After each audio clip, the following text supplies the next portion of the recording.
Hello everyone, welcome back. Let's do the remaining work of Daniel Defoe. So उसका next work है captain singleton. Okay, so captain singleton है ये published हुआ था 1720 में. Okay, 1720 में published हुआ था ये.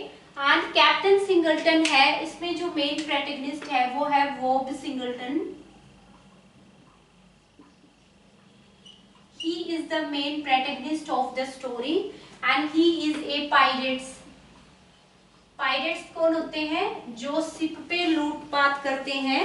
बाहर से समुद्र मतलब समुद्र पे जो शिप होती है और वहां से बाहर से अदर कंट्री से कहीं पे भी जो सामान आता है तो वहां शिप पे जो लूटपाट करते हैं उनको पायरेट्स बोला जाता है. ठीक है, तो एग्जाम में एक बार क्वेश्चन पूछा गया था, जैसे मैच द फॉलोइंग में दिया था captain Singleton, colonel Jack, Moll Flanders. तो इनका प्रोफेशन पूछा गया था कि what they does. Okay, so इनका एक साइड में इनका दे रखा था नेम और सेकंड साइड में इनका दे रखा था क्या क्या थे. ये पायरेट्स थे, प्रोस्टिट्यूट थे, थीप थे, ऐसे मैच द फॉलोइंग में. ठीक है, तो no need to go into the depth and detail of the novel. Novel की डिटेल से कभी भी क्वेश्चन नहीं आया. Just remember the title of the novel that it is written by Daniel Defoe. Match the following में भी वो पूछते हैं. ठीक है, आज तक एग्जाम में इसके डिटेल से तो क्वेश्चन आया नहीं है कभी. ठीक है, सो वॉब सिंगलटन थे बाय बर्थ, फ्रॉम बर्थ ही is stolen and sold into the gypsies. Gypsies को बेच दिया था, जो घुमक्कड़ लाइफ जीते हैं ना उनको, मतलब जन्म से ही इनको चुरा लिया गया था और बाद में उनको बेच दिया गया था. तो इसमें इसने अपनी जो जर्नी दिखाई है कि he make his journey as a pirates through different countries, जैसे अफ्रीका, कैरेबियन सी, इंडिया. ठीक है, तो कैसे कैसे उसने अपनी जर्नी है वो स्पेंड की through the ships, through the as a pirates. ठीक है, तो ये था इसमें मतलब मेन कैप्टन सिंगलटन है. इसमें वॉब सिंगलटन मेन प्रोटैगनिस्ट है जो एक पायरेट्स थे. ठीक है, नेक्स्ट वर्क है डेनियल डिफो का a memoirs of a कवेलियर.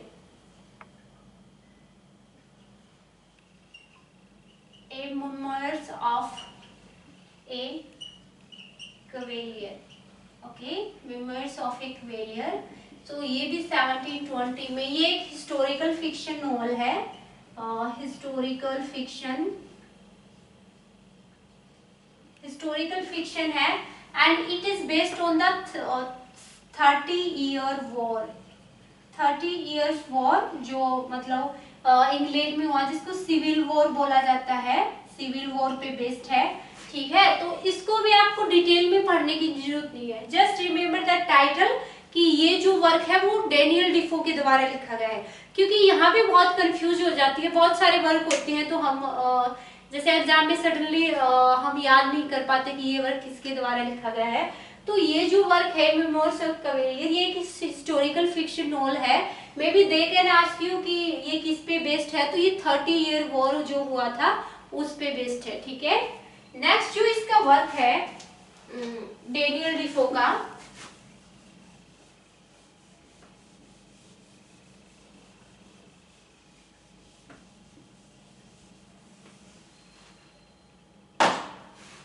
Next है journal of the plague year. A journal of the plague year. A journal of the plague, sorry. Okay, a journal of the plague. So ये लिखा गया था 1722 में. ठीक है, journal of the plague. और यहाँ ये जो नोवेल बेस्ड है वो जो 1665 में लंदन में जो क्या हुआ आया था, प्लेग. लंदन में जो प्लेग आया था उस पे बेस्ड है. उस पे लिखा गया था कि how the people you know face this difficult situation. कितने सारे मिलियंस ऑफ पीपल है इसमें मारे गए थे इस प्लेग में. तो वो जो डिस्क्रिप्शन है उस पे बेस्ड है ये नोवेल.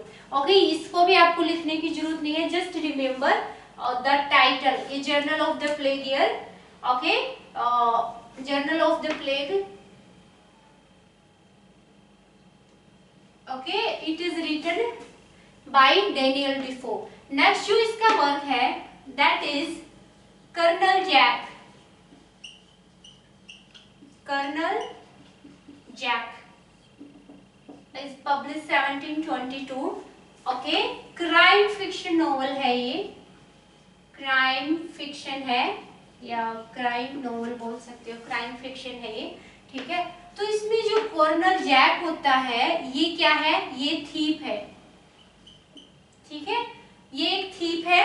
तो बाय बर्थ ये थीप होता है, देन लेटर ही join the army, military join करता है, एंड ही डिड 5 मैरिज, 5 शादियां करता है। सो इसकी लाइफ है जो बहुत ज्यादा अच्छी नहीं रही, ठीक है, और लेकिन बाय बर्थ ये मतलब थीप होता है, तो ये आपको याद रखना है, ठीक है।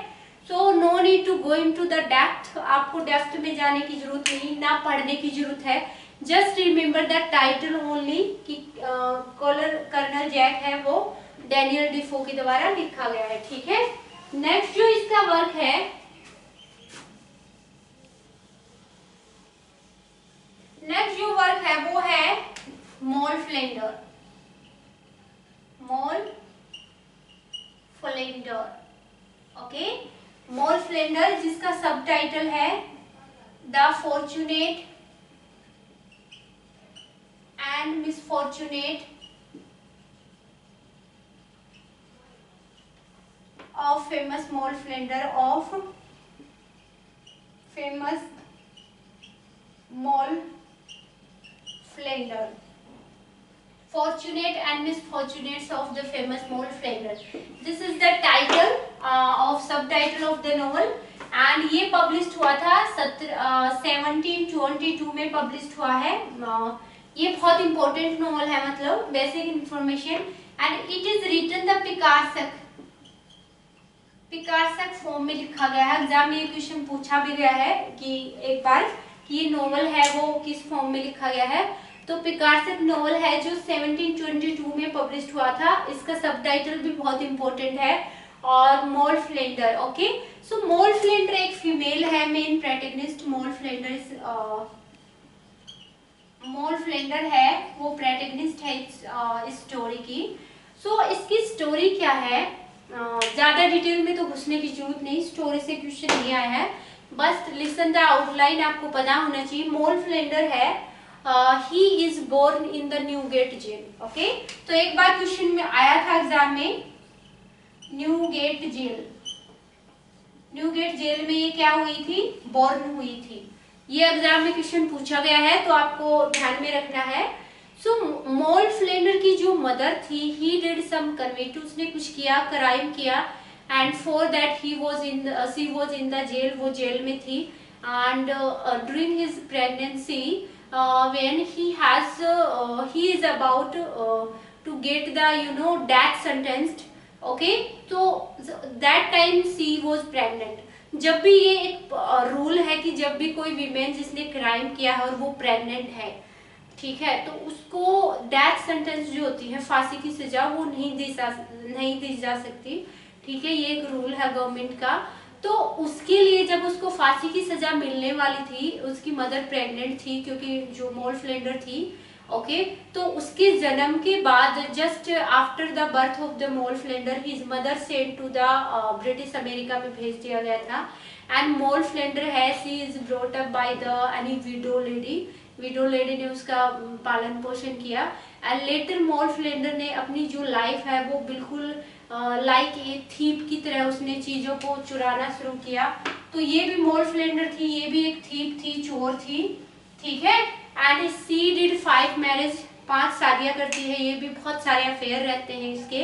And once he steal some things, and for that she has to go into the jail, and jail में she meet her last husband, 5th husband से मिलती है, ठीक है, जेल में लिंकन शायर वाले से।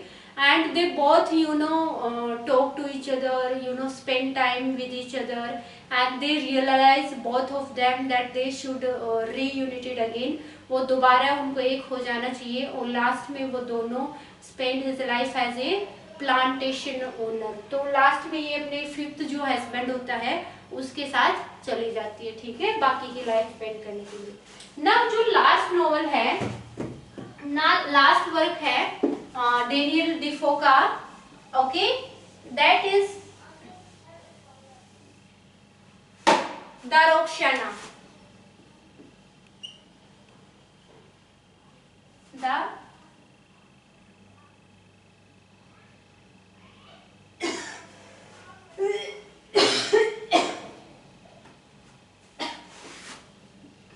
रोक्साना। ओके, रोक्साना है द फॉर्चुनेट, सब टाइटल है the fortunate mistress, the fortunate mistress. Okay, so just remember the title only, the fortunate mistress is the last work of Daniel Defoe. Okay, so इसी के साथ Daniel डिफो है वो complete होते हैं। Daniel डिफो वो exam के लिए इम्पोर्टेंट है, कौन सा वर्क है वो आपको डिटेल में पढ़ना है, कौन से का just remember the title only. So जितना एग्जाम के लिए इम्पोर्टेंट था मैंने उसके हिसाब से बिल्कुल कंप्लीट करवा दिया है। इसी के साथ डेनियल डिफो हमारे कंप्लीट होते हैं। नेक्स्ट जो हमारी इस ऑगस्टन 18th सेंचुरी से लास्ट में जो प्री रोमांटिक्स जिनको बोला जाता है, जिसमें ग्रेवियर्ड स्कूल्स ऑफ पोइट्स और जो गोथिक स्कूल्स ऑफ पोइट्स आएंगे उनको करेंगे हम, ठीक है।